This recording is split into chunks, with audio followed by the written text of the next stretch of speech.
Yeah, there's a lot of ways to win a game, and I'm not sure I've ever won one with a nutmeg. You know what a nutmeg is? Yeah. Nutmeg between the legs, pick it up, and hit a runner. Yeah. It actually was pretty good. If we had caught the first one, I think that might have been a layup, but we wanted to make it a little harder. I guess the first guy that comes to mind is Serge, his play off the bench. Back-to-back games, back-to-back nights, he comes up big.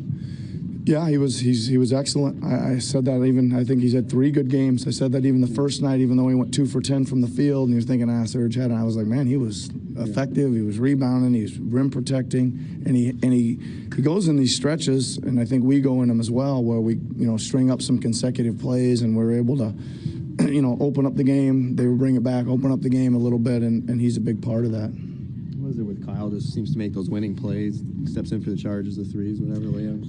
Yep. When he's playing, he goes in those flurries and they go at both ends, right? Yeah. They go at both ends. He'll get in a 4-minute flurry, a banging a 3 and taking a charge and diving on the floor and making a layup and he's when he's in those, he's good. That's why he's an all-star.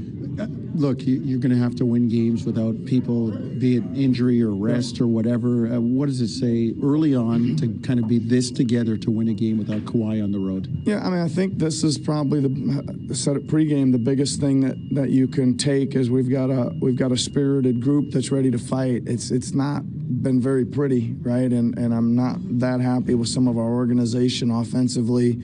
I mean, we're making a lot of plays, and I've got to do a better job of getting us a little more organized. And I'm not sure when that's going to be because we've played so many games here, right? Yeah. So we'll have tomorrow off, and then we'll play another game Monday. So maybe next time we practice, we'll try to get a little bit more organized down there. He started Norm. I see he's plus 20. That kind of stands out. I mean, what do you think about him? He did good, right? So we give a couple.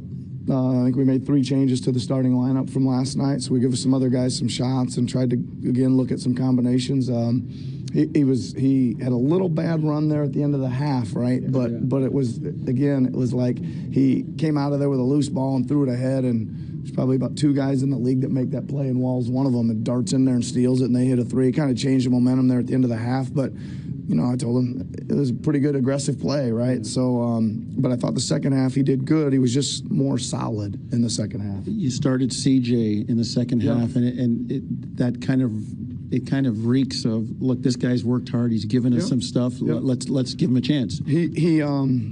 He did a veteran thing of he hasn't made many shots, so he decided to get himself involved in other ways. Got his hands on a bunch of balls. Got to the rim a couple times, which he doesn't do a lot, but he can do. But you're right. He stuck out like he really stuck out or stood out in the first half with just his energy.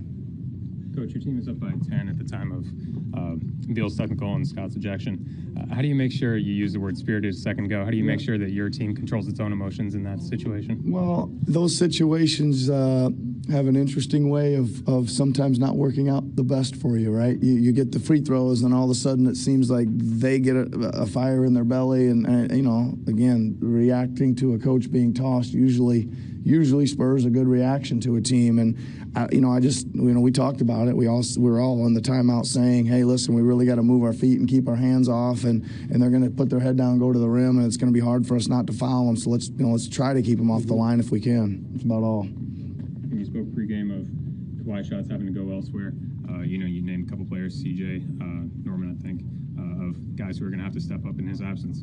How'd you feel about how the offense was distributed there? Well, I thought there was some pretty good movement all the way through till about the last 4 or 5 minutes, right? I thought we were moving it pretty decent. We were spreading it around. Everybody was getting in the act a little bit. Pascal had a couple nice moves. OG had a couple a good looks there from 3.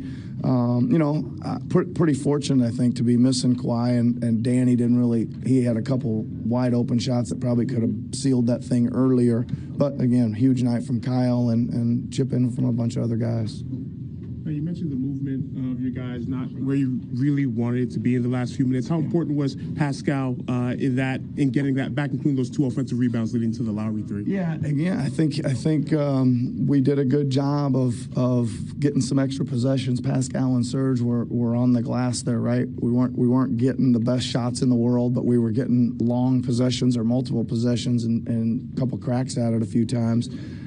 He was good tonight, Pascal. They were, doing some things down at the defensive end to help off him, et cetera, which they do. And then he banged a corner three, right? And that's a big shot for him. And I thought he was really good defensively tonight.